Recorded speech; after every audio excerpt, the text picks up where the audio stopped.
তীব্র গরমে ভূগর্ভস্থ জলস্তর নিচে নামার কারণে বিকল এলাকার পানীয় জলের নলকূপ। বিকল্প পানীয় জলের ব্যবস্থা করার জন্য বারবার প্রশাসনের দ্বারস্থ হয়েও কোনো সমাধান হয়নি। বাধ্য হয়ে রাজ্য সড়কের ওপর কলসি বালতি রেখে পথ অবরোধে নামলেন গ্রামবাসীরা। ঘটনা গোপীবল্লভপুর ১ নম্বর ব্লকের গোপীবল্লভপুর নয়গ্রাম রাজ্য সড়কের বাঁশদা এলাকার। সোমবার সকালে এলাকার পানীয় জল সমস্যা স্থায়ী সমাধানের দাবিতে রাজ্য সড়ক অবরোধ করলেন আলমপুর ৬ নম্বর অঞ্চলের ডুমুরিয়া উত্তরপাড়ার বাসিন্দারা। গ্রামের পুরুষ মহিলা রাস্তার উপর কলসি ও বালতি রেখে প্রতিবাদে সামিল হন। অভিযোগ, ডুমুরিয়া উত্তরপাড়ার বাসিন্দাদের পানীয় জলের নলকূপটি প্রায় ১ মাস ধরে বিকল হয়ে রয়েছে। গরমের কারণে জলস্তর নিচে নামায় তৈরি হয়েছে এরকম পরিস্থিতি। গ্রামবাসীদের দাবি, সমস্যার কথা ইতিমধ্যে স্থানীয় প্রশাসনের কাছে জানালেও কোনো সমাধান হয়নি। তাই বাধ্য হয়ে এদিন গ্রামবাসীরা পথ অবরোধে নামেন। প্রায় ১.৫ ঘন্টা অবরুদ্ধ হয়ে পড়ে গোপীবল্লভপুর নয়গ্রাম ৯ নম্বর রাজ্য সড়ক। তবে অবরোধের খবর পেয়ে ঘটনাস্থলে পৌঁছয় গোপীবল্লভপুর থানার পুলিশ প্রশাসন এবং পৌঁছান পঞ্চায়েত সমিতির পূর্ত কর্মাধ্যক্ষ হেমন্ত ঘোষ। হেমন্তবাবুর আশ্বাসে শেষ পর্যন্ত ওঠে অবরোধ। গোপীবল্লভপুর ১ নম্বর পঞ্চায়েত সমিতির পূর্ত কর্মাধ্যক্ষ আশ্বাস দেন আগামী ৮ দিনের মধ্যে স্থায়ী সমাধান করবেন। ততদিন পর্যন্ত জলের গাড়ি এসে পানীয় জল সরবরাহ করবে এলাকায়। সেই মতো এদিন গাড়িতে করে জল এনে সরবরাহ করা হয়। এখানে কাদের উদ্যোগে আজকে এই রাস্তা অবরোধ হচ্ছে? কেন হচ্ছে? গ্রামবাসীর উদ্যোগ। কি নাম ডুমুরিয়া গ্রামের? গ্রামের নাম। আচ্ছা, কেন?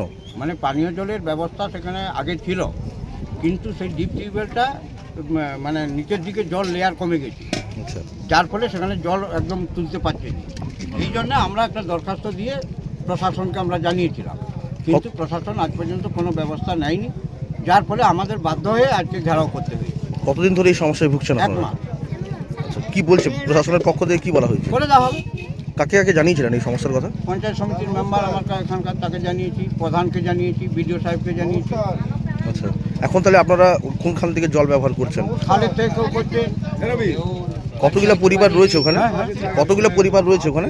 এখানে আমাদের বলছে যে ১৫-২০টা। এখন তাহলে আপনাদের কি দাবি? আমাদের দাবি পানীয় জলের ব্যবস্থা। এই যে রাস্তা, কাঁচা রাস্তা আছে, ওটাকে পাকা করা, এটাই দাবি আমাদের। এটা ন্যূনতম দাবি আমাদের। দাবি পূরণ না হলে কি ব্যবস্থা নেবেন আপনারা গ্রামবাসী? আমাদের এই আন্দোলন অবরোধ করতেই থাকবে। দাবি আমাদের অন্যায্য বললেই আমরা সরে যাব। যে গ্রামের সমস্যা হচ্ছে ওই গ্রামের নাম ডুমুরিয়া। ডুমুরিয়া কি উত্তরপাড়া? হ্যাঁ, ডুমুরিয়া উত্তরপাড়া। আপনার নাম? রবীন্দ্রনাথ। আপনার বাড়ি কি ওখানেই? ওইখানে আমি ওখানকার মানে বাসিন্দা, এবং আমি infinity English medium study centre, কেশিয়ারিতে ইংলিশ মিডিয়ামের একমাত্র নির্ভরযোগ্য study centre infinity English medium study centre.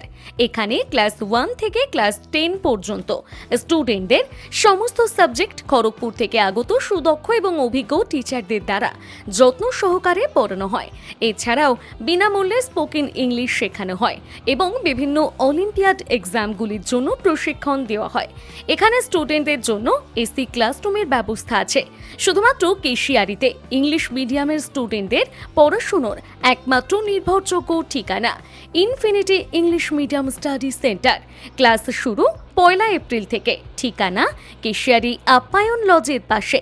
এর সঙ্গে আমরা নিয়ে এসেছি এই সেশনের প্রথম মাসে বিনামূল্যে পড়ার সুযোগ। উক্ত সময়ে আমাদের পড়ানো পছন্দ হলে তবেই আপনার বাচ্চাকে ভর্তি করান আমাদের স্টাডি সেন্টারে।